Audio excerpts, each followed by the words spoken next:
From Wanaka, I traced the Southern Alps to its highest elevation on its western side. In the distance, I can finally see the knife-edge ridges of Aoraki Mount Cook National Park. I felt so minuscule beholding the majestic peaks of this mountain range. Its highest peak, Mount Cook, is a cloud piercer at 3,724 meters. It is no wonder that the great explorer Sir Edmund Hillary, the first man to summit Everest, was from New Zealand. He climbed these peaks in preparation for this feat. I was no climber, but I wanted to enjoy the cool mountain air and magnificent landscape. So I went for a walk, or tramping as they call it here.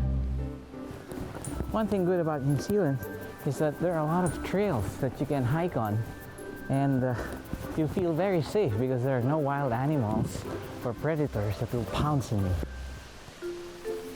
The land was alive with alpine plants, sprinkled with freshly fallen snow.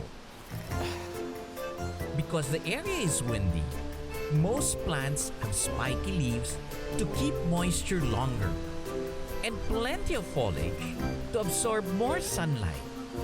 This lets them survive the icy and rocky setting. But what intrigued me the most was the presence of some of the most powerful forces of nature, glaciers. They make up about 40% of this landscape. A glacier is a river of ice that forms after years of snow gets compacted and becomes one mass. It moves very slowly over the years, shaping the landscape underneath it. When it melts, it leaves behind lakes, valleys, and mountains. It is so powerful in shaping the land that it's often called nature's bulldozer. Hardy explorers have tried to get up close to these glaciers, including a Kiwi pilot, Harry Wigley. He made the first snow landing on the Tasman Glacier, putting retractable skis on his aircraft in 1955. Even Everest climber Edmund Hillary was one of his first passengers. Mount Cook Ski Plains, the company he founded, continues to bring people closer to this magnificent landscape.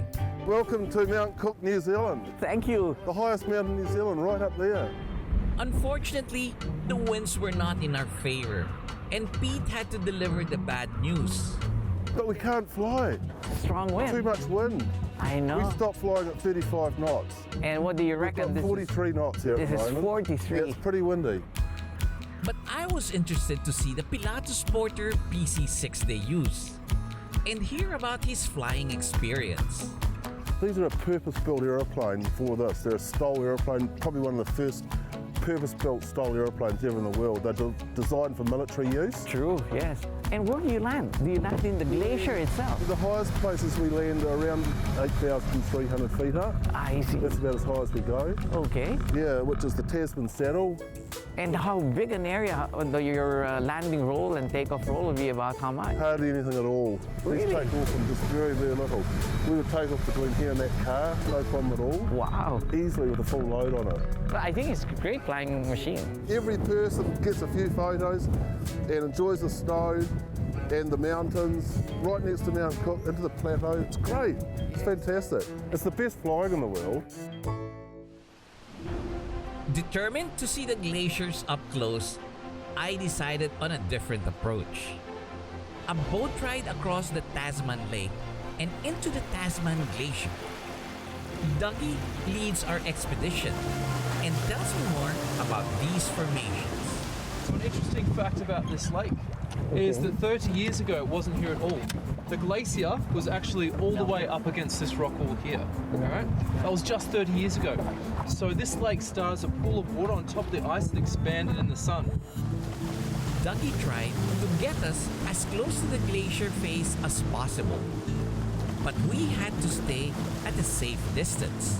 Not only do you have ice breaking off the face and splashing into the water, but you also have ice from underneath the water breaking off and rising up like a huge submarine. Okay, so we have to keep a safe distance of 300 meters away. Yep.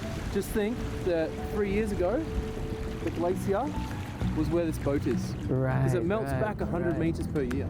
So, you know, I like going back to the places that I've been to. So when I come back here, it's never going to be the same, huh? It's certainly never going to be the same. It changes on a daily basis. Yeah. Most of the lower part of the glacier is covered in rock because it gathers debris as it moves. All of these are ice then, huh? This is ice covered in rock. While we can only see about 30 meters of the glacier above the water, it goes down to about 200 meters into the depths below. As it melts, chunks of ice float away, forming icebergs. So this iceberg here, it's broken away from the face of the glacier and the wind has pushed it into this corner of the lake. And it should be bigger down below, huh? It's actually 90% is down below. You can only see 10% above. Oh, so that's normally how it is. Only 10% up the water. It's always at that ratio because of the amount of air and gas, the consistency of water, air and gas. It was a marvelous sight. Nature's handiwork of about 500 years right within my reach.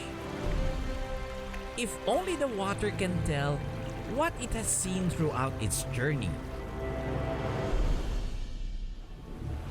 I could not have ended my adventure across New Zealand in a better way.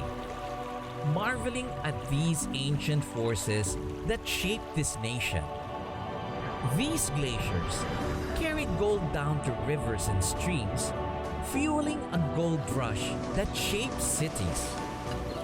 They carried minerals that made the ground fertile and gave fresh water that became the fruits of the land. They shaped the valleys that fed animals and lakes that allowed mobility.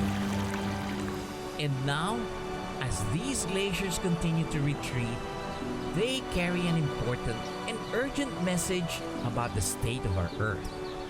One that cannot be ignored. New Zealand's raw and natural beauty opens our eyes to the splendor of our planet and the steps we have to take to preserve it. This has been your captain, Joy Roa. See you in the next Asian Air Safari.